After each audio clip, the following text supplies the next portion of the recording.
பிதாவாகிய தேவனாலும் கர்த்தராகிய இயேசு கிறிஸ்துவினாலும் கிருபையும் சமாதானம் உண்டாவதாக என வாழ்த்துக்களை தெரிவித்துக் கொள்கிறோம். நீங்கள் இந்த வீடியோவை பார்க்குறீங்க அப்படின்னா கண்டிப்பாக நீங்கள் வெளிப்படுத்தல் புஸ்தகத்தை நேசிக்கக்கூடிய ஒருத்தராக தான் இருப்பீங்க. ரொம்ப நாளாக வெளிப்படுத்தல் புஸ்தகத்தை குறித்து நம்ம படிச்சுட்ருக்கோம். வெளிப்படுத்தல் 1வது அதிகாரத்திலிருந்து இன்னைக்கு வெளிப்படுத்தல் 15வது அதிகாரம் வரைக்கும் நம்ம வந்திருக்கிறோம். ஏறக்குறைய 35 வீடியோக்களை நம்ம வெளியிட்டிருக்கோம். இப்போதான் நீங்கள் வாட்டி நம்மளுடைய வீடியோவை பார்க்குறீங்க அப்படின்னா பிளேலிஸ்ட்டில் வெளிப்படுத்தல் புஸ்தகத்தில் இருக்கக்கூடிய 34 வீடியோக்கள் அங்கே இருக்குது. நீங்கள் அந்த வீடியோக்களை பார்த்துட்டு இந்த வீடியோவை பார்க்கும்போது கண்டிப்பாக இந்த வீடியோ உங்களுக்கு புரியக்கூடியதாக இருக்கும். www.djbroadcast.com அப்படிங்கிற வெப்சைட்டில் போயிட்டு நம்மளுடைய வீடியோக்களையும் ஆவிக்குரிய குறிப்புகள் இருக்கக்கூடிய பிடிஎஃப்களையும் நீங்கள் என்ன பண்ணலாம் அப்படின்னா டவுன்லோட் பண்ணிக்கலாம். அது உங்களுடைய ஆவிக்குரிய வளர்ச்சிக்கு பிரயோஜனமாக இருக்கும். இன்னைக்கு வெளிப்படுத்தல் 15வது அதிகாரத்தை குறித்து நம்ம படிக்க போகிறோம். வெளிப்படுத்தல் 15வது அதிகாரத்தை குறித்து படிக்கிறதுக்கு முன்னாடி போன வீடியோவில் வெளிப்படுத்தல் 14வது அதிகாரத்தை குறித்து நம்ம பார்த்தோம். வெளிப்படுத்தல் 14வது அதிகாரத்தில் நம்ம எதை குறித்து பார்த்தோன்னு உங்களுக்கு ஞாபகம் இருக்கா? வெளிப்படுத்தல் 14வது அதிகாரத்தில் யோவான் ஒரு அறுவடையினுடைய காட்சியை பார்க்குறாரு.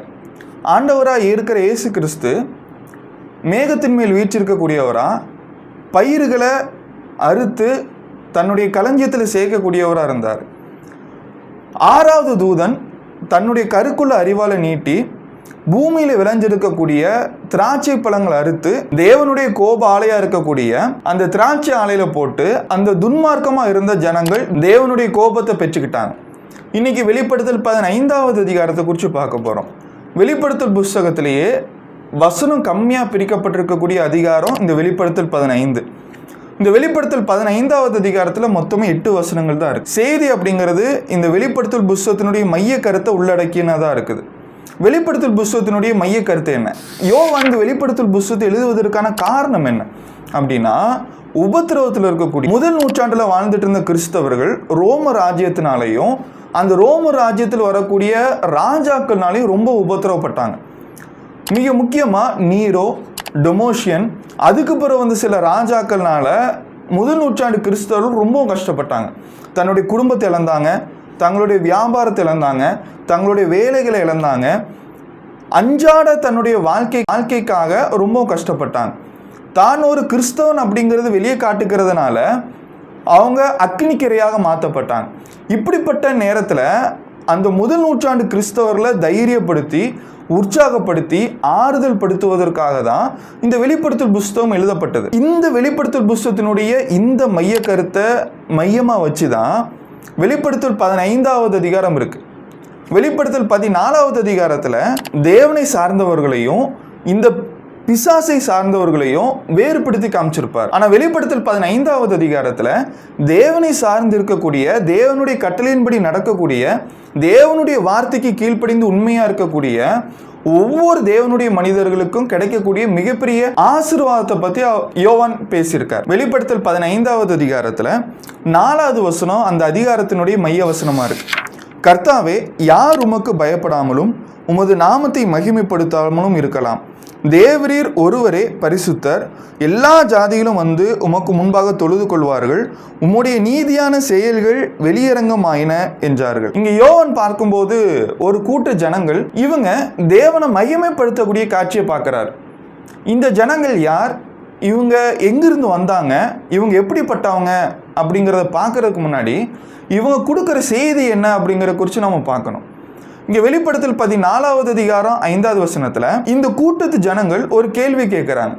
கர்த்தாவே, யார் உமக்கு பயப்படாமல் இருக்க முடியும் அப்படின்னு கேட்குறாங்க. ஏன் இந்த கேள்வி கேட்குறாங்க? வெளிப்படுத்தல் புஸ்தகம் எழுதப்பட்ட காலத்தில் இருந்த ரோம ராஜாக்கள் ஒரு சட்டம் வச்சுருந்தாங்க. ரோம ராஜ்யத்தின் கீழே வாழக்கூடிய மக்கள் எந்த தெய்வத்தை வேணால் வணங்கலாம், ஆனால் அவங்க எல்லா தெய்வத்துக்கும் மேலாக ரோம ராஜ்யத்தினுடைய ராஜாவா இருக்கக்கூடிய அந்த மனிதனை தான் அவங்க வணங்கணும். ஒரு மனிதன் ரோம ராஜாவை வணங்குறதை விட்டுட்டு, அதிகாரத்தில் இருக்கிற மனிதனை வணங்குறதை விட்டுட்டு தன்னுடைய சொந்த தேவனை வணங்கினாங்க அப்படின்னா அவங்க கொல்லப்பட்டாங்க. யாரெல்லாம் ரோம ராஜாவை வணங்குறத மறுத்தாங்களோ அவங்க கொல்லப்பட்டாங்க. அவங்களுடைய குடும்பம் கொல்லப்பட்டது, அவருடைய பிள்ளைகள் கொல்லப்பட்டாங்க. அதனாலேயே அங்கிருந்த மக்கள் பயத்தினால ரோம ராஜாக்களை வணங்கினாங்க. ஆனால் முதல் நூற்றாண்டில் வாழ்ந்த உண்மையான தேவனுடைய பிள்ளைகள், தேவனுடைய வார்த்தை கீழ்ப்படியக்கூடியவங்க அதை மறுத்தாங்க. இந்த இடத்துல தான் இந்த கூட்டத்து ஜனங்கள் கேட்குற கேள்வி, நாங்கள் யாருக்கு பயப்படணும் அப்படின்னு கேட்குறாங்க. ஒன்று, நாங்கள் மனிதனுக்கு பயப்படணுமா தேவனுக்கு பயப்படணுமா? இந்த பூமியில் பிறந்த ஒவ்வொரு மனிதர்களுமே தேவனுக்கு பயப்படணும் அப்படிங்கிறத அங்கே காமிக்கிறாங்க. ஏன் ஒரு மனிதன் தேவனுக்கு பயப்படணும்? லூக்கா புஸ்தகம் 12வது அதிகாரத்தில் 5வது வசனத்திலிருந்து 6வது வசனம் வரைக்கும் நம்ம படித்து பார்க்கும்போது இயேசு கிறிஸ்து தன்னுடைய சீஷர்களுக்கு ஒரு விஷயத்தை பற்றி தெளிவுபடுத்துறார். மனிதர்களாக இருக்கிற நம்ம யாருக்கு பயப்படணும் அப்படிங்கிறத குறித்து தன்னுடைய சீஷர்களுக்கு புரிய வைக்கிறார். அதாவது, நீங்கள் மனுஷனுக்கு பயப்பட வேண்டாம், ஆனால் மனுஷனுக்கு மேலே இருக்கக்கூடிய தேவனுக்கு பயப்படுங்கள் அப்படிங்கிறாரு. ஏன்னா மனுஷனை பொறுத்த வரைக்கும் ஒரு மனிதனால சரீரத்துக்கு ஆபத்து கொண்டு வர முடியும். தேவனை பொறுத்த வரைக்கும் தேவனால ஆத்துமாவை நரகத்தில் தள்ளி ஆத்துமாவை துன்பப்படுத்த முடியும் அப்படிங்கிறத இயேசு கிறிஸ்து புரிய வைக்கிறார். அப்போ இன்னைக்கு ஒவ்வொரு மனிதர்களுமே யோசிக்க வேண்டிய ஒரு விஷயம் என்ன அப்படின்னா, நான் யாருக்கு பயப்படுகிறேன் அப்படிங்கிறது குறித்து. நான் மனிதனுக்கு பயப்படுகிறேனா அல்ல தேவனுக்கு பயப்படுகிறேனா? தேவனுக்கு பயப்படுறதுன்னு என்ன? இப்போ ஒரு மனிதனுக்கு பயப்படுறது குறித்து நமக்கு தெரியும். ஒரு மனிதனுக்கு பயப்படுறது அப்படின்னா, பொதுவாக நம்ம ஒரு மனிதனுக்கு பயப்படுறோம்னா நம்ம ஏன் ஒரு மனிதனுக்கு பயப்படுவோம்? நம்ம யாருமே ஒரு குறிப்பிட்ட மனிதனுக்கு பயப்படுறது கிடையாது. அந்த மனிதன் இருக்கக்கூடிய அதிகாரத்துக்கும் இல்லை அந்த மனிதனிடம் இருக்கக்கூடிய வல்லமைக்கு தான் நம்ம பயப்படுறோம். மற்றபடி நம்ம யாருமே ஒரு சாதாரண மனிதனுக்கு நம்ம பயப்பட மாட்டோம்.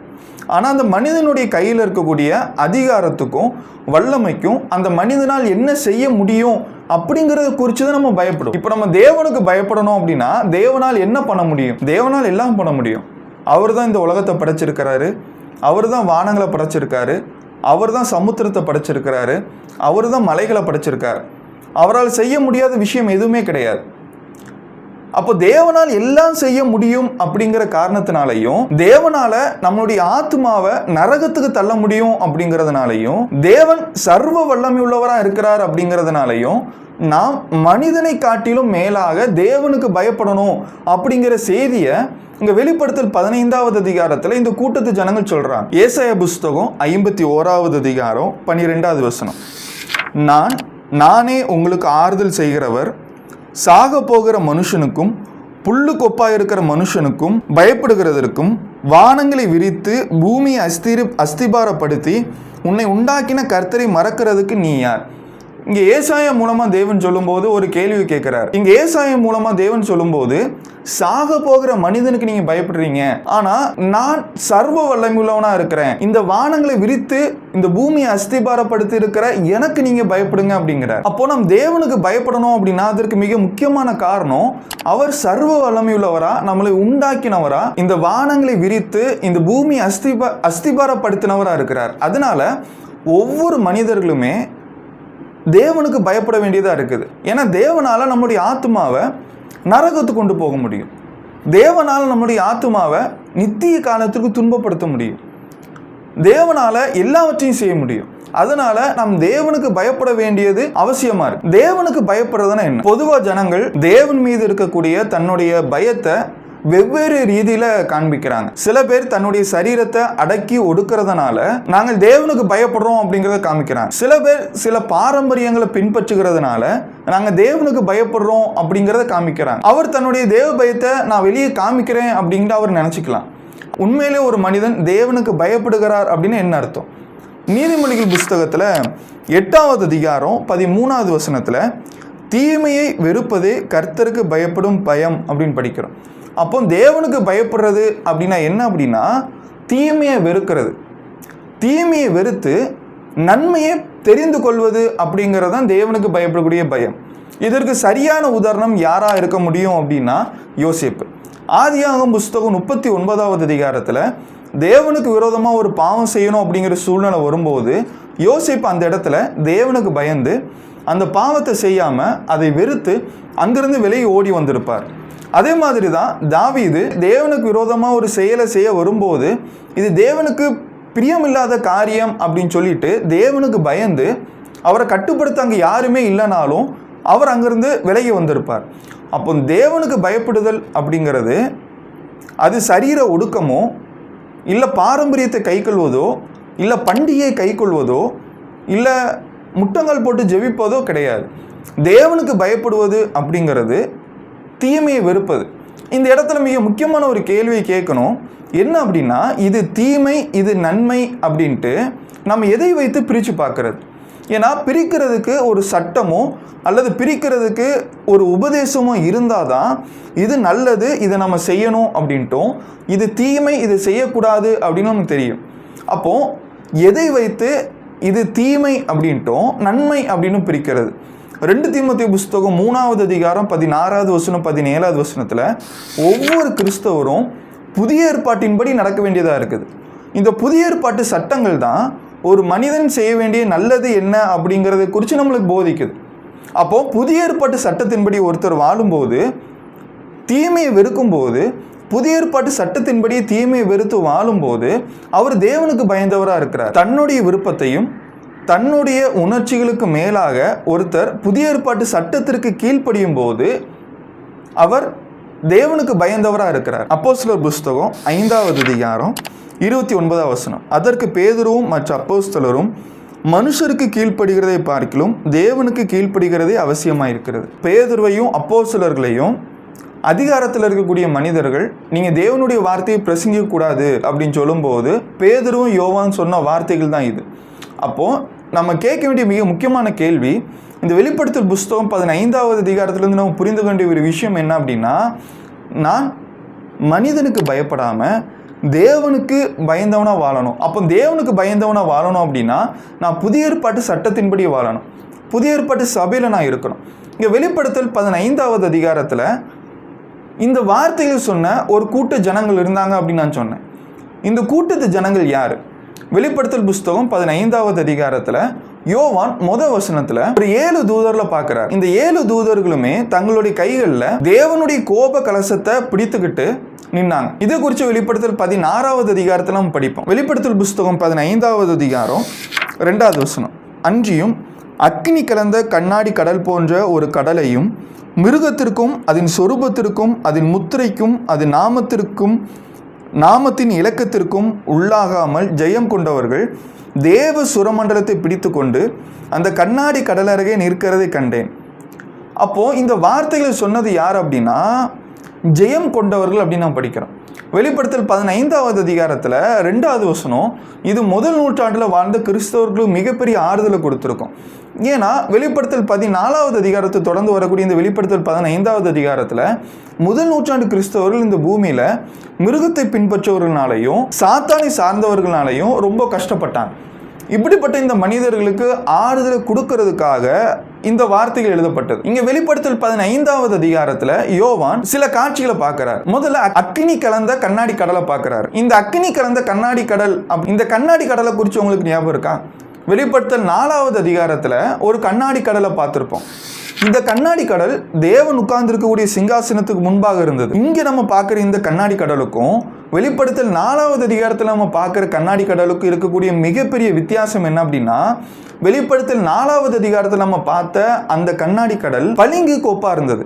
ஆனால் இங்கே நம்ம பார்க்குற இந்த கண்ணாடி கடல் அக்கினி கலந்ததாக இருக்குது. பொதுவாக இந்த அக்கினி அப்படிங்கிறது எதை காண்பிக்கக்கூடியதாக இருக்குது அப்படின்னா, இந்த அக்கினி அப்படிங்கிறது சோதனையையும் உபத்திரவத்தையும் காண்பிக்கக்கூடியதாக இருக்குது. 1 கொரிந்தியர் புஸ்தகம் 3வது அதிகாரம் 16வது வசனத்திலையும் 1 பேதுரு புஸ்தகம் 1வது அதிகாரம் 5வது வசனம் 6வது வசனத்திலையும் ஒரு கிறிஸ்தவர் உபத்திரவமாக இருக்கக்கூடிய இந்த அக்கினியினால் சோதிக்கப்பட்டு தன்னுடைய விசுவாசத்தை நிரூபித்து அவர் தேவனிடம் இருந்து வாக்குத்தத்தம் பண்ணப்பட்ட அந்த கிரீடத்தை பெற்றுக்கொள்கிறார் அப்படிங்கிறத குறித்து நம்ம பார்க்குறோம். அப்போ ஒவ்வொரு கிறிஸ்தவருமே தன்னுடைய வாழ்க்கையில் இருக்கக்கூடிய அக்னி கடல் போன்று இருக்கக்கூடிய ஒவ்வொரு பிரச்சனைகளையும் தாண்டி அவர் தேவனிடத்தில் வரக்கூடியவராக இருக்கிறார். யூதா புஸ்தகம் 3வது அதிகாரத்தில் யூதா எழுதின அந்த புஸ்தகத்தினுடைய ஆசிரியர் ரட்சிக்கப்பட்டு இருக்கக்கூடிய கிறிஸ்தவர்கள் சொல்லும்போது நீங்கள் உங்களுடைய விசுவாசத்திற்காக தைரியமாய் போராட வேண்டும் அப்படிங்கிறத சொல்கிறார். 1 தீமோத்தேயு புஸ்தகம் 1வது அதிகாரம் 18வது வசனத்தில் அப்போஸ்தலனாகிய பவுல் தீமோத்தேயுக்கு எழுதும்போது நீ நல்ல போராட்டத்தை பண்ணு அப்படிங்கிறார். 2 தீமோத்தேயு புஸ்தகம் 4வது அதிகாரத்தில் நான் நல்ல போராட்டத்தை போராடினேன், என்னுடைய விசுவாசத்தை காத்துக்கொண்டேன் அப்படிங்கிறார். அப்போ ஒவ்வொரு கிறிஸ்தவருமே தன்னுடைய வாழ்க்கையில் வரக்கூடிய உபத்திரவத்தையும் சோதனையும் தாண்டி வரணும். அதாவது ஒன்று இந்த உலகத்தை பின்பற்றக்கூடிய சில கூட்ட மக்கள், இவங்களுடைய சட்டம் இவங்களுடைய நீதி எல்லாமே இந்த உலகத்தை சார்ந்ததாக இருக்கும். ஆனால் இன்னொரு கூட்ட மக்கள் தேவனுக்கு பயந்து இயேசு கிறிஸ்துனுடைய சட்டத்திற்கு கீழ்ப்படிந்து தேவனுடைய வார்த்தையின்படி நடக்கக்கூடியவன். இப்போ இந்த 2 பேர் மத்தியில் நிற்கக்கூடிய நாம் எந்த பக்கம் போக போகிறோம்? உலகம் வகுத்து வைக்கக்கூடிய பாரம்பரியத்துக்கும் கள்ள உபதேசத்தினால் வரக்கூடிய இந்த மதத்துக்கு பின்னாடி போக போகிறோமா, அல்லது தேவனால் நமக்கு கொடுக்கப்பட்ட இயேசு கிறிஸ்து வெளிப்படுத்தின புதிய ஏற்பாட்டு சட்டத்திற்கு கீழ்ப்படிந்து நம்ம நடக்க போகிறோமா? ஒருவர் புதிய ஏற்பாட்டு சட்டத்திற்கு கீழ்ப்படிந்து இறுதி வரைக்கும் தன்னுடைய விசுவாசத்தை காத்துக்கொள்ளும் போது அவர் ஜெயம் கொண்டவரா, இனி கலந்த கண்ணாடி கடலுக்கு அருகே நிற்கக்கூடியவரா, தேவனுடைய சமூகத்தை சார்ந்தவராக இருக்கிறார். அப்போ வெளிப்படுத்தல் 15வது அதிகாரத்தை பொறுத்த வரைக்கும் நம்ம புரிஞ்சு கொள்ள வேண்டிய மிக முக்கியமான செய்தி என்ன அப்படின்னா, நாம் தேவனுக்கு பயப்படணும். மனுஷனை பார்க்கிலும் மனுஷனை காட்டிலும் நாம் தேவனுக்கு பயப்படணும். நாம் தேவனுக்கு பயப்படணும் அப்படின்னா அவருடைய வார்த்தைக்கு கீழ்ப்படியணும். மனிதனுடைய வார்த்தைக்கல்ல, மதத்திற்கல்ல, கள்ள உபதேசத்திற்கல்ல, என்னுடைய விசுவாசத்திற்காக நாம் போராட வேண்டியது ரொம்ப அவசியமாக இருக்கு. இதை குறித்து நீங்கள் இன்னும் தெரிஞ்சுக்க ஆசைப்பட்டீங்க அப்படின்னா எங்களை தொடர்பு கொள்ளுங்க. வெளிப்படுத்தல் 16வது அதிகாரத்தை குறித்து நம்ம அடுத்த வீடியோவில் பார்க்கலாம். சத்தியத்தை தெளிவாகவும் எளிமையாகவும் சத்தியமாகவும் தெரிந்து கொள்ள விரும்பினால் எங்களை தொடர்பு கொள்ளவும். எங்களிடம் ஆவிக்குரிய புத்தகங்களும் விளக்க உரையும் டிராக்குகளும் இருக்கின்றன. எங்களை தொடர்பு கொள்வதன் மூலமாய் இலவசமாய் நீங்கள் பெற்றுக்கொள்ளலாம். பிரதர் செலின் 9790234583 மற்றும் 78450218883.